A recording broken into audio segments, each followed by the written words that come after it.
Kamla-Kay, and in this video, I'm going to be giving you specifics on what it takes, what are the requirements to becoming a model, such as your body measurements and your height.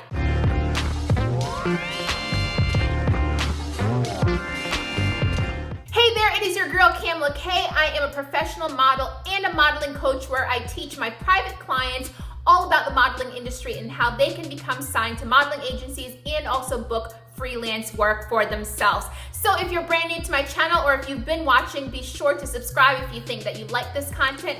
Hit the bell notification button so that you don't miss any of my updates. And as always, leave comments and questions so that I can get back to you on those. So I get this question all the time. What are the requirements of becoming a model, such as your height, such as your body measurements? So in this video, I want to dive into all of those for you. So I'm definitely going to be giving you specific numbers as it relates to those things. But before I get into the actual specific numbers as it relates to your body measurements and the typical height that agencies look for in models, I want to go over some really pertinent information before I get to that section.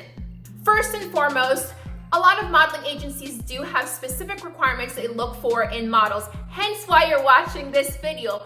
But I want to be clear that the industry is changing in such a way that agencies are becoming more diverse and more inclusive in the types of models that they choose, that there is still potential for you to become a model even if your measurements are slightly off from what I'm about to share with you. I want to be mindful that a lot of people sometimes ask, well, what is the exact weight that I need to become a model? And that is one that you often won't find people giving you exact numbers on, because depending on the type of modeling that you want to do, that will fluctuate. So for instance, if you want to be a fashion model, your body type is going to be very different than someone who wants to be a fitness model. Also along those lines, your weight is not always a determining factor in your actual body measurements based on how you carry fat and body muscle. Agencies are generally more concerned about your body measurements versus your actual weight. So if your body measurements don't line up to what an agency is looking for, chances are maybe you either need to gain weight or you need to lose weight. As it relates to you either needing to gain weight or lose weight to fit into the requirements that an agency is looking for, definitely do so in a healthy manner. Always consult with a nutritionist, a personal trainer, someone of that nature. You never want to go into this business and seek this career in an unhealthy manner for your body.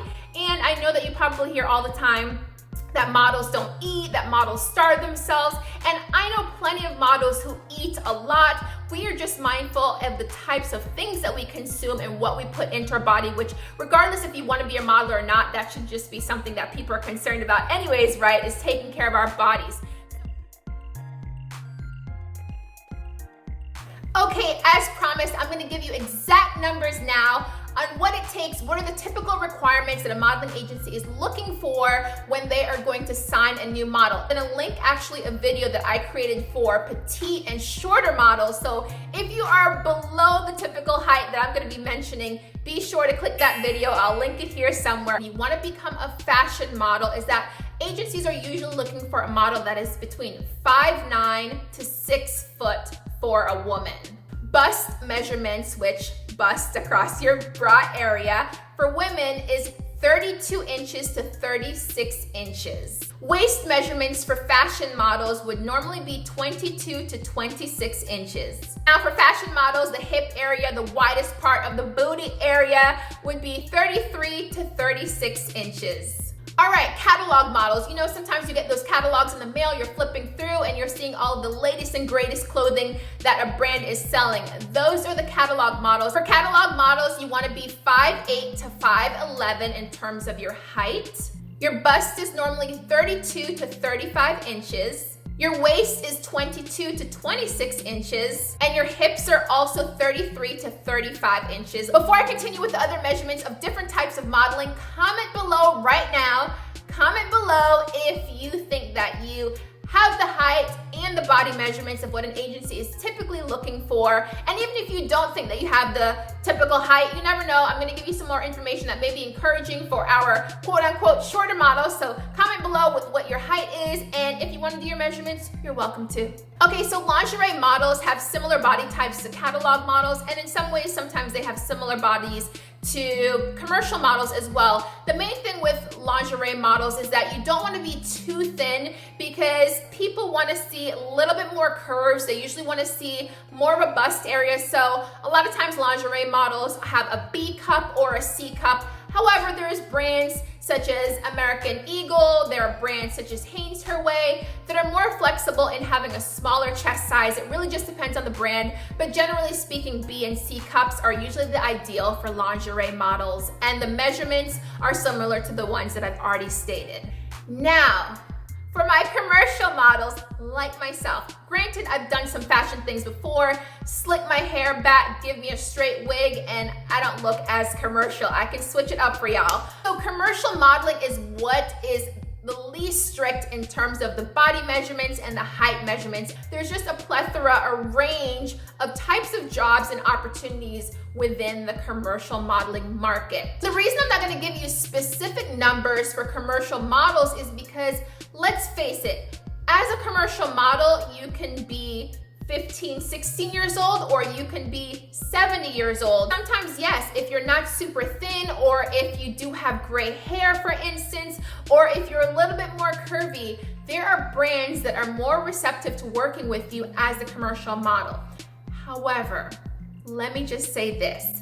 Usually below 5'5" is harder to get signed, even as a commercial model, when the industry is more flexible with that type of modeling. You can still have the chance to get into this industry, and I usually suggest that models go the route of starting with acting, because a lot of times when you do acting and you start doing TV commercials, that just opens up the door for you to start having a portfolio. Then they sometimes start submitting you to print work and things of that nature. So don't let the height discourage you. Now, for men, the men, I feel like they always get away with everything. Why do the guys always get away with everything? The men, it doesn't matter what category they're doing, they generally just have the same type of measurement requirements regardless of their goals in the modeling industry. So for a man, the height is typically 5'11" to 6'2", and typically they have a suit size, jacket size of 40 to 42.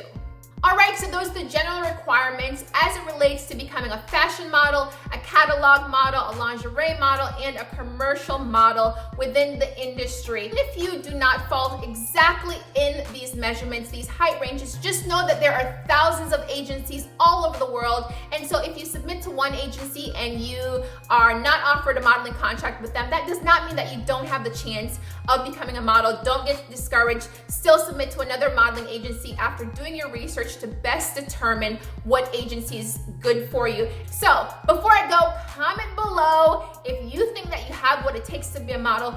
Even if you didn't fit into these requirements that I stated today, what are you currently doing to pursue your goal? Comment that down below. Be sure to subscribe to my channel and hit the bell notification button. The bell notification button is actually what alerts you to the fact that Kamla, myself, that I just posted a new video. So don't just subscribe, make sure that after you hit the subscription button that you also hit the bell notification button. Also be sure to follow me on my other social media pages. You can just search for Kamla-Kay and I will be on there. So until the next time, have a beautiful rest of your week.